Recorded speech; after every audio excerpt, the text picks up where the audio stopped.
Il existe de nombreux animaux sur Terre qui peuvent être divisés en prédateurs qui se nourrissent d'autres animaux et en herbivores qui mangent des plantes. Mais qui aurait cru que certaines plantes peuvent aussi chasser des êtres vivants? Et un tel prédateur vert est tombé entre nos mains. Voici la Dionée attrape-mouche. Elle attrape ses victimes à l'aide d'un dispositif de capture spécialisé formé par le bord des feuilles qui ressemble à d'énormes et effrayantes bouches aux dents acérées. À l'intérieur de cette bouche se trouvent 6 poils détecteurs. Lorsque la victime s'accroche à l'un d'eux à l'intérieur de la plante, un minuteur de 20 secondes se déclenche. Et si la victime s'accroche au deuxième poil pendant ce temps, les mâchoires sont claquées et elle se retrouve dans un piège mortel. Comme cette deuxième chenille, elle touche un poil et après un certain temps, elle en touche un autre. Les mâchoires se ferment. Mais la chenille n'est pas si facile.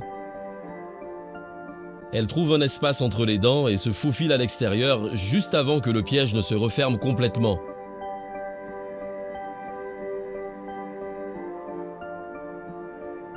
Ouais, elle a réussi à s'échapper la première fois, mais aucune chance la deuxième.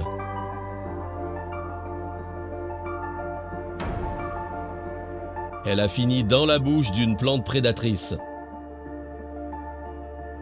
Mais nous avons encore plein de bouches affamées et d'autres potentielles victimes sur le champ de bataille.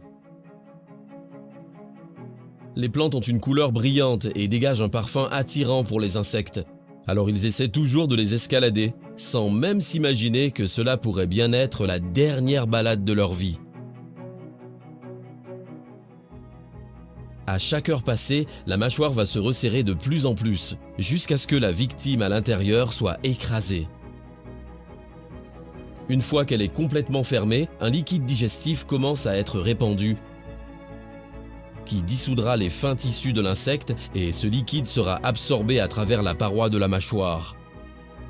De cette façon, la plante remplit ses réserves d'énergie et fait pousser de nouveaux pièges. Regardez comme ce scarabée est mignon. On dirait qu'il sourit au visage de la mort. Bien que la plante prédatrice ne se soucie pas de ce qu'elle mange. Mais notre scarabée ne s'est pas si aisément laissé infliger le triste sort. Cette araignée est entrée dans la fleur et s'est subitement arrêtée. Elle a dû ressentir que quelque chose ne va pas. Comme si elle avait compris qu'elle venait de marcher sur une mine qui exploserait si elle enlevait sa patte. Le deuxième jour, les mâchoires sont remplies de jus et comme collées sur le contour, fournissant un récipient hermétique dans lequel la victime sera digérée pendant une dizaine de jours. Mais il y a aussi des insectes qui ne sont pas près de finir entre les dents de notre prédateur. Comme ce coléoptère énorme et musclé. En plus de sa grande taille et de sa résistance, il possède une excellente armure qui le protège des prédateurs. Peut-être que même de nombreux oiseaux n'arrivent pas à le maîtriser. Voyons si notre prédateur y arrive.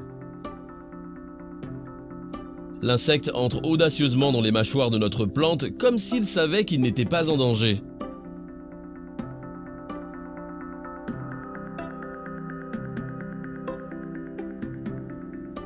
Mais clap! Et c'est comme si Van Damme lui-même avait rebondi sur un fil et s'était mis à chevaucher la plante. Mais disons que c'est simplement de la chance. C'est plutôt la deuxième fois qu'une Dionée attrape-mouche va vraiment rater sa chance. Les mâchoires se ferment et il semble que ce soit la fin. L'insecte a disparu. Mais avec ses solides pattes, il passe juste son corps à travers le piège et sort tranquillement. Bien joué, mais tout le monde n'a pas cette chance. Cet insecte aussi voulait une aventure extrême. Il n'a pas beaucoup de force, mais il est agile et rapide. Alors il s'échappe facilement, loin de la fleur, la laissant sans rien. Il est attiré par le parfum des autres mâchoires.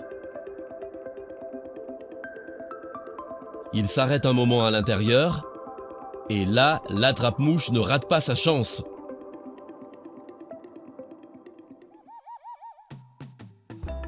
le scarabée se retrouve coincé à moitié. Et pour une raison quelconque, il décide non pas de sortir du piège, mais de s'y engouffrer.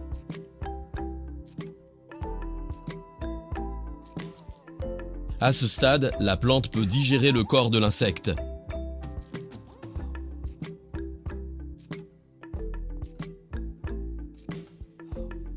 Elle le broie et aspire tout le jus. Et ce n'est qu'alors qu'elle s'ouvre, révélant le squelette de sa victime.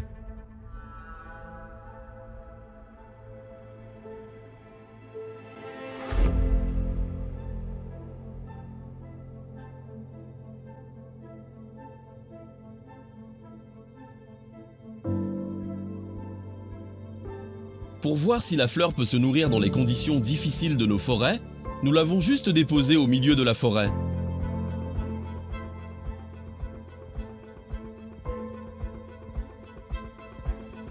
Et quand nous sommes revenus quelques heures plus tard, nous avons vu que certaines de nos mâchoires étaient fermées.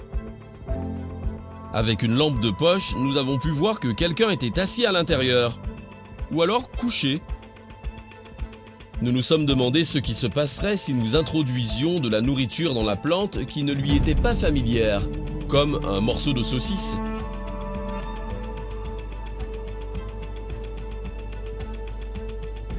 Ou des bonbons. Allons chercher des Skittles. D'accord, les Skittles ne font pas vraiment l'affaire. Prenons un Tic Tac comme celui-ci, c'est plus petit.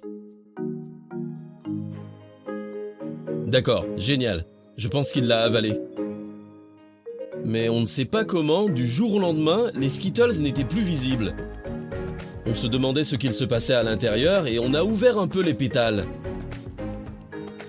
Il s'est avéré que la fleur avait libéré ses sucs gastriques sur le bonbon qui s'est dissous et transformé en une sorte de bouillie. Il s'avère que la fleur est aussi une gourmande. Et quant au Tic Tac, la fleur a seulement désintégré sa coquille et s'est immédiatement ouverte. Ensuite, mon ami a ramené un poisson mort de son aquarium et nous avons également nourri la plante avec. Le poisson est mort tout seul, alors on ne pense pas avoir fait quoi que ce soit de mal. On avait déjà introduit tout ce qu'on pouvait dans sa bouche, mais on n'y avait pas encore mis le doigt. Un peu fou, mais je me demandais ce qui allait se passer. Oups! Bah, ça ne fait pas trop mal. Ou plutôt, ça ne fait pas mal du tout. Mais la pression se fait sentir. Pour les coléoptères faibles, ce doit être une très grosse morsure. En ce qui concerne ce qui est arrivé aux coléoptères qui ont été absorbés par la fleur, au fil du temps, les bouches se sont ouvertes et nous avons trouvé les mêmes squelettes de couleur sombre à l'intérieur. On ne pouvait même pas toujours déterminer de quel genre de coléoptère il s'agissait.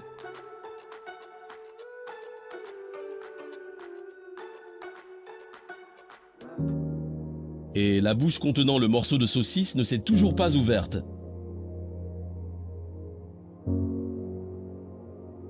Si vous avez aimé la vidéo, on serait très content si vous la partagiez avec vos amis sur n'importe quel réseau social. Ils vont adorer et pour nous, ce sera une bonne motivation pour faire autre chose d'intéressant.